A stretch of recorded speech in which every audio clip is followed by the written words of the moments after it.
Okay, hello everyone. I am David Haivri, and I am teaching on Root Source. And I welcome you to my farm. You see my olive trees around us. We are at Kfar Tapuach. I've lived here in Kfar Tapuach with my wife Mali for the past 25 years. We've risen a family. We have 8 children. 2 of our boys are in the military now. We have 6 girls. My daughter Achinoam is in the field now working in our vineyard. We grow grapes for wine, and the olive trees around us are for olive oil. And behind us, if you can see in the scenery in the background, you can see the mountain of Mount Gerizim. That is Mount Blessing from the Bible.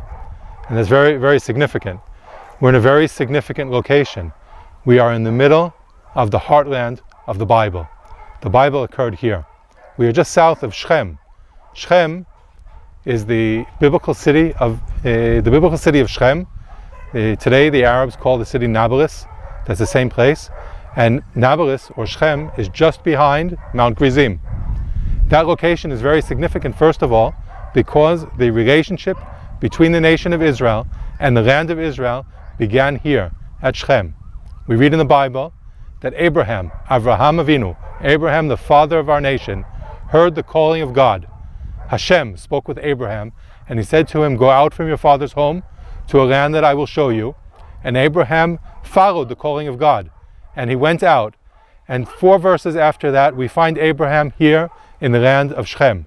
This is the first place where the connection began between the father of our nation, Abraham, and his children, the children of Israel. It began here. And there are many other important events that occurred in the Bible here in this place, in Shechem and along this road. When you go on the road from here, from Shechem or from Kfar Tapuach, this is called Kfar Tapuach, and you go south, you're going to pass by all of the other locations that are mentioned in the Chumash, in the 5 books of Moses. There's Shechem. Going south is Shiloh, or Shiloh you might say, and Bethel, and Jerusalem, and Bethlehem, and Ephrat, and Hebron, and Beersheba. They're all connected on this one road. This road, on the modern map of Israel, on the road map of Israel, the road is marked road number 60. We call this road Derech Avot, the path of our fathers, because all of our fathers in the Torah walked along this road. All of the stories of the Bible occurred here. So it's very, very significant. This is the core. When we say the heartland of Israel, this is the heartland of Israel, the heartland of the Bible. This is where it all occurred. So when we raise our families here, and we establish our Jewish towns, and we have Jewish farms here in the heartland of Israel, we are actually reconnecting to our heritage, to our connection to the land of Israel. And that's an amazing event. I'm glad for the opportunity to teach this class on Root Source. And my class, Israel and the Nations, is an opportunity to open up the Jewish heritage to the nations, to Christians and other people, anyone who would like to understand Torah and Judaism from the view, from the understanding of a Jewish scholar in the land of Israel. That's what my class is about. I am learning together with you the chapters of the Bible, and through the chapters of the Bible, learning the biblical, rabbinical teachings, and also speaking about the geography that we see around us and sharing my own personal experience, and also understanding how that relates to current events. So in my class we could be speaking about things that happened, that we're reading about in the news today, and understanding why the Jewish people are here and why it's so important for the Jewish people to be here and the connection to our real lives. Friends on Root Source, this is a great opportunity. I'm glad to have you here in the field with me, in my olive field. This is where we grow the olives. We planted these olives nearly 20 years ago. And understand that there are great challenges in growing olive trees and vineyards here in the land of Israel. If you can see the view around us, you can see that there are so many rocks and so many stones. All of this land, before our town was established, Kfar Tapuach, no one cultivated this land because it was unworkable. In order to be able to plant trees here, we needed to bring in huge bulldozers and clear out the land to prepare it to plant the trees. And after we planted the trees, we realized that the wild animals, and there are wild animals that roam around these mountains. There are gazelle. They're very beautiful to look at and to see them jumping in the hills and so forth. But as beautiful as they are, they can also be a nuisance because they come and they eat the small trees and they damage them and don't let them grow. And in addition to that, we have here herds of wild pigs, and they're very big, and they destroy anything that comes in their path. So we needed to erect very strong fences around this area after we cleared out the land. And as you can see now, it's all green. You can see green pasture around us, but that's because we're in the peak of the winter season. And Baruch Hashem, thank God, we're getting a lot of rain. And for us here in Israel, when it rains, it's like a major national holiday. We're so glad that we're getting the water. And that's because there are so few days of strong rain. And if you come back in the summer, you'll see the scenery around us will all be yellow and brown because everything is all dried up. How old is this tree here? This tree is 20 years old. And this whole area was run down for some time because of the fences and the different predators that were causing damage and so forth. And over the past 2 or 3 years, we've been building it up again and fixing the fences and planting new trees. You can see some of the trees around us are much smaller, and they're newer trees that are going to fill in the gaps. How old is this tree we just planted just now after the Shemitah. We planted this. Last year was the 7th year of the Shemitah. On the 7th year, we don't work the land at all. We don't plant and we don't cultivate at all. It's the 7th year, it's the holy year. And right after Rosh Hashanah, after the Shemitah was over, we planted 250 new trees in this area. So those trees are going to fill in the gaps between the older trees, and the whole area is going to be very beautiful. How old does an olive tree have to be before it starts to bear olives? According to the Jewish law, to the law of the Torah, we do not eat the fruit of the trees for the first 3 years. And olive trees normally take about 3 or 4 years until they start bearing fruit. Although even the young ones that we planted this year, they've got a few fruits, but we're not going to pick them until the 4th year. Welcome now, we are in the vineyard area. We planted this vineyard 2 years ago. We planted the vineyard 2 years ago, just before the Shemitah.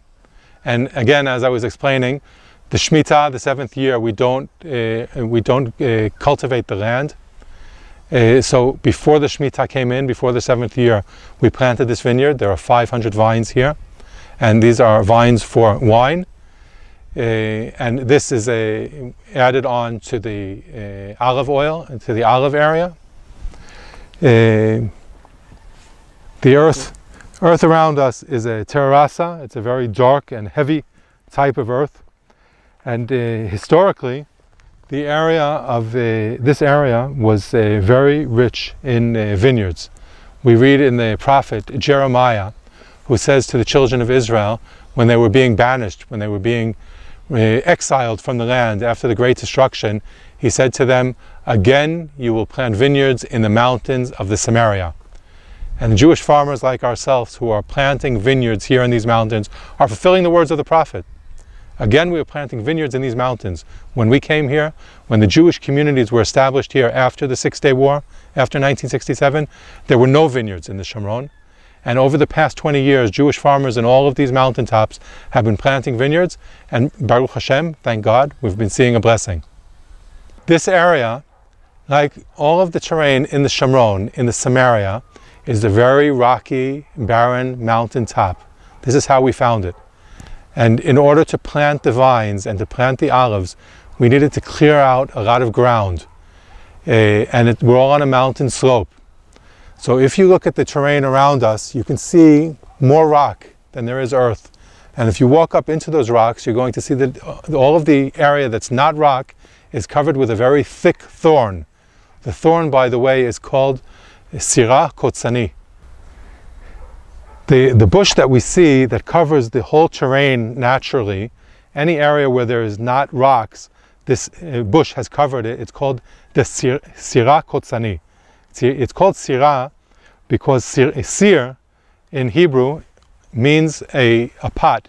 And at the time of the rabbis of the Mishnah the pots were made out of clay and they had a round shape and they were brown. These bushes have a little fruit that's brown and round, and the rabbis at that time saw a resemblance to these fruit. It's not an edible fruit. There are scientists, by the way, at the university in Ariel who are exploring using the roots of Sirah Kotzani to cure cancer, which is pretty amazing. In any case, it's a very tough terrain. It's all covered with the rocks and with the Sirah Kotzani. Now, my daughter, who's working here in the field, has been pulling out all of the Sirah in this area between the vines. And you can see her working in the background, and you can see around us piles of the thorns that have been plucked out. And that's why the area here between the vines now is green and nice, because we've succeeded in getting all of the Sirah out of this area.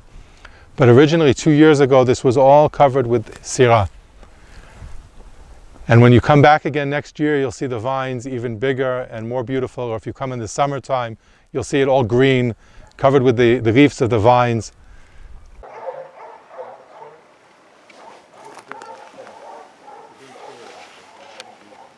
Okay.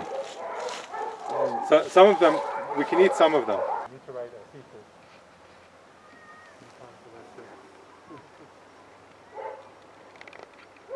Okay, Bob, that's his hint. We're taking up too much of his time. No, you're very welcome. come home and have a coffee with me. by Ofra. Yeah. These are Turkish sheepdogs. It's a special type of dog that the Turks are very protective of, and they don't export them. They don't allow people to raise them outside. It's like their national dog. So the fellow who raises them got 2 puppies from someone who brought them into the country. And he raises them with his goats. He has a little herd of goats and sheep and other birds. And families come out here on Shabbat.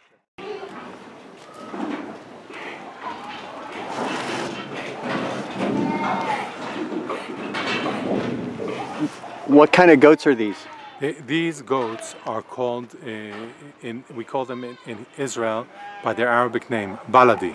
These are the local goats. Okay. The local black goats. Even though they're different colors, they're considered black goats. They're natural, native of the land, and they do very well out in the grazing land of Israel. So it's just an amazing opportunity to be here. And my intention in my class in Root Source is to share with you, my viewers and students, the reality, the connection to the land, how we Jewish people who are reconnecting to the land, how we relate